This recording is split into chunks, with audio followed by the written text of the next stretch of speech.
我现在请萨克斯先生通报情况。Mr. President, ambassadors, Monsieur le Président, ambassadeur, secrétaire général, présidente de la NDB Rousseff, diplomates distingués, mesdames et messieurs. La réunion d'aujourd'hui se tient à un moment où plusieurs grandes guerres font rage. Dans mon témoignage, je ferai référence à 4 d'entre elles. La guerre en Ukraine qui a commencé en 2014 avec le renversement violent du président ukrainien Viktor Yanukovych. La guerre Israël-Palestine qui a éclaté à plusieurs reprises depuis 1967. La guerre en Syrie qui a commencé en 2011 et les guerres du Sahel qui ont débuté en 2012 au Mali et se sont maintenant étendues à travers le Sahel. Ces guerres peuvent sembler insolubles, mais elles ne le sont pas. En effet, je suggérerais que ces 4 guerres pourraient se terminer rapidement par un accord au sein du Conseil de sécurité de l'ONU. Une raison est que les grandes guerres doivent être alimentées de l'extérieur, à la fois par des financements externes et des armements. Le Conseil de sécurité de l'ONU pourrait convenir de mettre fin à ces terribles guerres en retenant les financements externes et les armements. Cela nécessiterait un accord entre les grandes puissances. L'autre raison pour laquelle ces guerres peuvent se terminer rapidement est qu'elles résultent de facteurs économiques et politiques qui peuvent être abordés par la diplomatie plutôt que par la guerre. En s'attaquant aux facteurs politiques et économiques sous-jacents, le Conseil de sécurité peut établir des conditions pour la paix et le développement durable. Permettez-moi de considérer brièvement chacune des 4 guerres à son tour. La guerre en Ukraine a 2 principales causes politiques.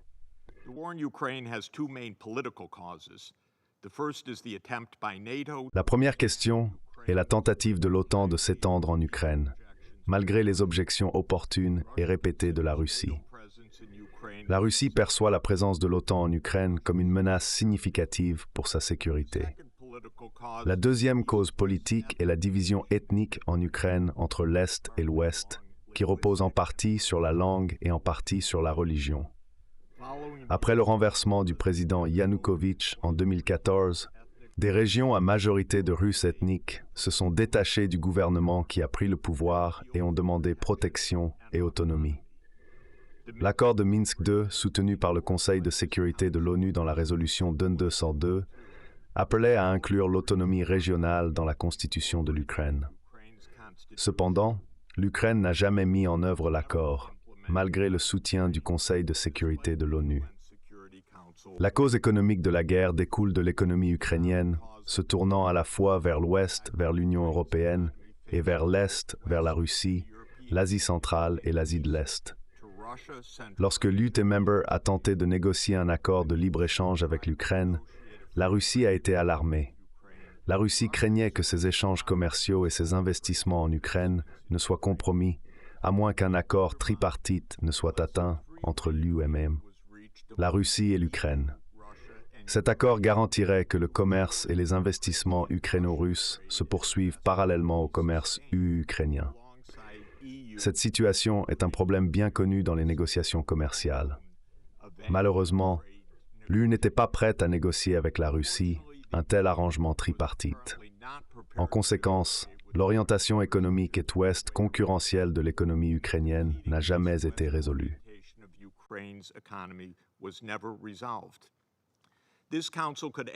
Ce Conseil pourrait rapidement mettre fin à la guerre en Ukraine en s'attaquant à ses causes politiques et économiques sous-jacentes. Sur le plan politique, les pays du P5 devraient convenir de fournir à l'Ukraine une garantie de sécurité. En même temps, ils devraient convenir que l'OTAN ne s'étendra pas en Ukraine. Cela répondrait aux préoccupations de la Russie concernant l'élargissement de l'OTAN. Le Conseil devrait également trouver une solution durable aux divisions ethniques de l'Ukraine. Sur le plan économique, il y a 2 considérations principales, la politique et le financement. En ce qui concerne la politique, l'intérêt supérieur de l'Ukraine réside dans son adhésion à l'Union européenne, tout en maintenant des relations commerciales et financières ouvertes avec la Russie et le reste de l'Eurasie. La politique commerciale de l'Ukraine devrait viser à être inclusive, faisant du pays un pont économique dynamique entre l'Est et l'Ouest de l'Eurasie. Sur le plan financier, l'Ukraine aura besoin de fonds pour la reconstruction et de nouvelles infrastructures, telles que le rail rapide, l'énergie renouvelable, la 5G et la modernisation des ports. Comme je l'ai exposé, je recommande que le Conseil de sécurité établisse un nouveau fonds pour la paix et le développement. Ce fonds aiderait à mobiliser des financements pour assister l'Ukraine et d'autres zones déchirées par la guerre à passer du conflit vers la récupération et le développement durable. Cette approche pourrait également bénéficier à la situation en Israël et en Palestine. Consider in a similar way the war in Israel and Palestine. Here too, the war could be ended quickly by... La guerre pourrait rapidement prendre fin si le Conseil mettait en œuvre les nombreuses résolutions du Conseil de sécurité de l'ONU adoptées au cours de plusieurs décennies. Ces résolutions appellent à un retour aux frontières de 1967, à la fin des activités de colonisation d'Israël dans les territoires occupés et à l'adoption de la solution à deux États. Cela inclut les résolutions du Conseil de sécurité de l'ONU 242, 338, 1397, 515 et 2334. Il est clair qu'Israël et la Palestine sont incapables de parvenir à des accords conformes à ces résolutions. Des deux côtés, les extrémistes frustrent sans cesse les modérés qui recherchent la paix fondée sur la solution à deux États. Il est donc grand temps pour le Conseil de sécurité de l'ONU de faire respecter ses décisions. Il devrait mettre en œuvre une solution juste et durable qui profite à la fois à Israël et à la Palestine. Cela empêcherait les extrémistes des deux côtés d'ignorer le mandat du Conseil et de menacer la paix mondiale.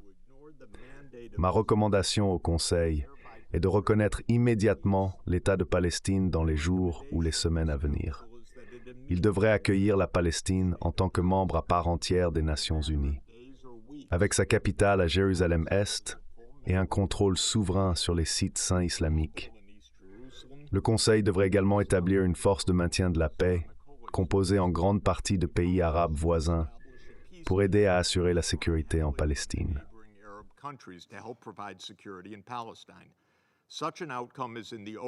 Un tel résultat est massivement soutenu par la communauté internationale et est dans le meilleur intérêt à la fois d'Israël et de la Palestine, malgré de fortes objections de la part des extrémistes des deux côtés. Une stratégie économique devrait compléter la stratégie politique. Plus important encore, le nouvel État souverain de Palestine doit être économiquement viable. Je fournis plusieurs exemples de comment cela peut être réalisé. Mais le plus important, Israël et la Palestine devraient devenir partie prenante d'un plan de développement durable intégré pour l'Est de la Méditerranée et le Moyen-Orient. Ce plan soutiendrait la résilience climatique et la transition de la région vers l'énergie verte. Le Conseil pourrait également mettre fin à la guerre en Syrie. La guerre syrienne a commencé en 2011 lorsque plusieurs puissances régionales et les États-Unis ont tenté de renverser le gouvernement du président syrien Bachar al-Assad.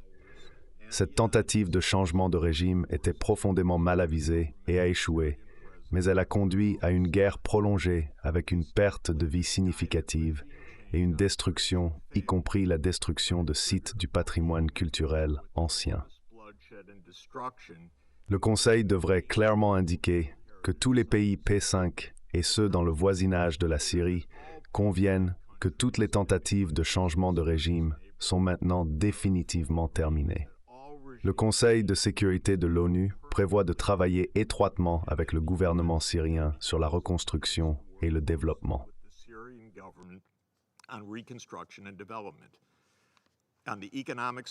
Sur le plan économique, la meilleure espérance pour la Syrie est de s'intégrer étroitement dans la région de la Méditerranée orientale et du Moyen-Orient. Cela peut être réalisé notamment par la construction d'infrastructures physiques qui relient la Syrie à la Turquie, au Moyen-Orient et aux nations méditerranéennes. La guerre au Sahel a des racines similaires. Tout comme les puissances régionales aux États-Unis visaient à renverser le régime de Bachar al-Assad en 2011, les puissances de l'OTAN visaient à renverser le régime de Muammar Kadhafi. En poursuivant cet objectif, elles ont largement dépassé le mandat de la résolution 1973 du Conseil de sécurité de l'ONU. Cette résolution avait autorisé la protection de la population civile de la Libye, mais n'autorisait certainement pas un changement de régime mené par l'OTAN. Le renversement violent du gouvernement libyen a rapidement affecté les pays pauvres du Sahel. La pauvreté seule rendait ces pays sahéliens extrêmement vulnérables à l'afflux d'armements et de milices. Le résultat a été une violence continue et de multiples coups d'État, sapant gravement la possibilité d'amélioration économique. Les pays du Sahel forment un groupe naturel pour l'investissement économique régional dans les infrastructures. Toute la région a urgemment besoin d'investissements dans l'électrification, l'accès numérique, l'eau et l'assainissement, ainsi que dans les transports routiers et ferroviaires. Elle a également besoin d'investissements dans les services sociaux, notamment l'éducation et les soins de santé. Comme le Sahel est parmi les régions les plus pauvres du monde, sinon la plus pauvre, les gouvernements sont absolument incapables de financer les investissements nécessaires.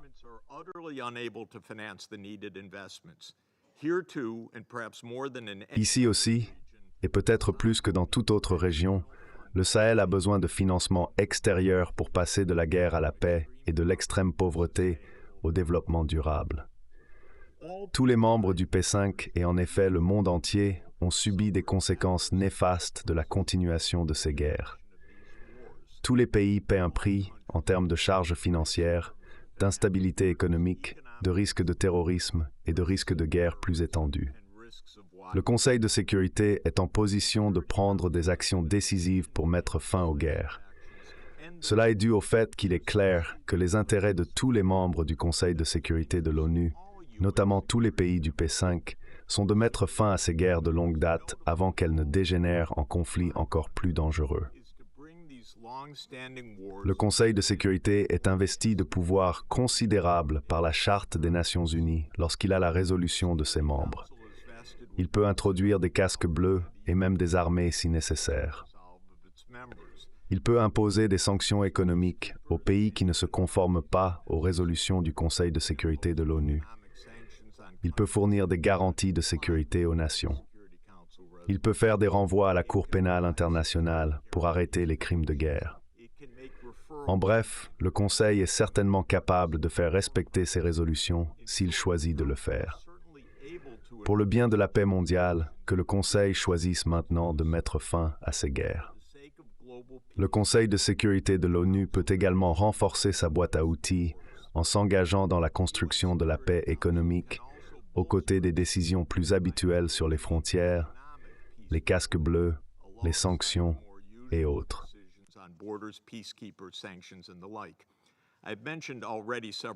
J'ai mentionné à plusieurs reprises l'idée de créer un nouveau fonds pour la paix et le développement.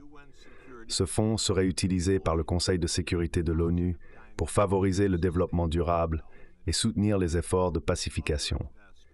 Il travaillerait aux côtés d'autres investisseurs comme la Banque mondiale, le FMI et des banques de développement régionales telles que la NDB. Je recommande 3 principes directeurs pour ce fonds. Premièrement, il devrait être financé par les grandes puissances en réaffectant une partie de leurs dépenses militaires à la pacification mondiale. Par exemple, les États-Unis dépensent environ $1 trillion par an pour leur armée. Les dépensiers suivants sont la Chine, la Russie, l'Inde et l'Arabie saoudite, dont les dépenses militaires combinées représentent à peu près la moitié de celles des États-Unis. Si ces pays réduisaient leurs dépenses militaires de juste 10% et redirigeaient ces économies vers le Fonds pour la paix et le développement, cela libérerait environ $160 milliards par an. Deuxièmement, le fonds devrait se concentrer sur l'intégration régionale, qui est cruciale à la fois pour la pacification et le développement réussi. Par exemple, l'Ukraine pourrait être aidée à s'intégrer à la fois à l'ouest et à l'est.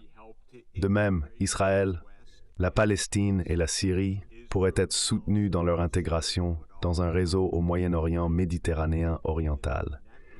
Les pays du Sahel pourraient être aidés à surmonter leur isolement et le manque de services à travers un réseau d'infrastructures.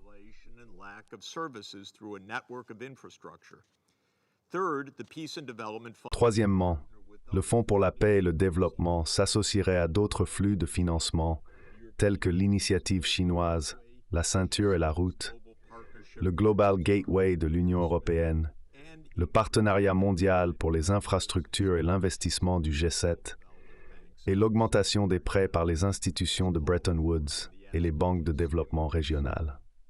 C'est quelque chose que le secrétaire général a appelé de ses vœux dans le stimulus pour les ODD. Intéressant, le Fonds pour la paix et le développement pourrait être un véhicule pour de plus grands partenariats d'investissement qui lient la Chine, l'UTOEB, les États-Unis et le G7.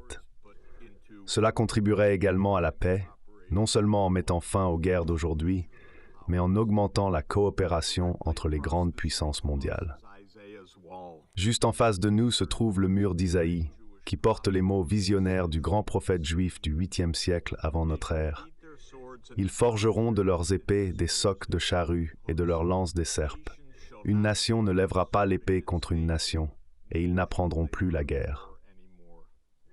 Il est temps d'honorer les paroles d'Isaïe en mettant fin à ces guerres inutiles et destructrices, en réduisant les dépenses militaires et en transformant les économies en nouveaux investissements dans l'éducation, les soins de santé, l'énergie renouvelable et la protection sociale.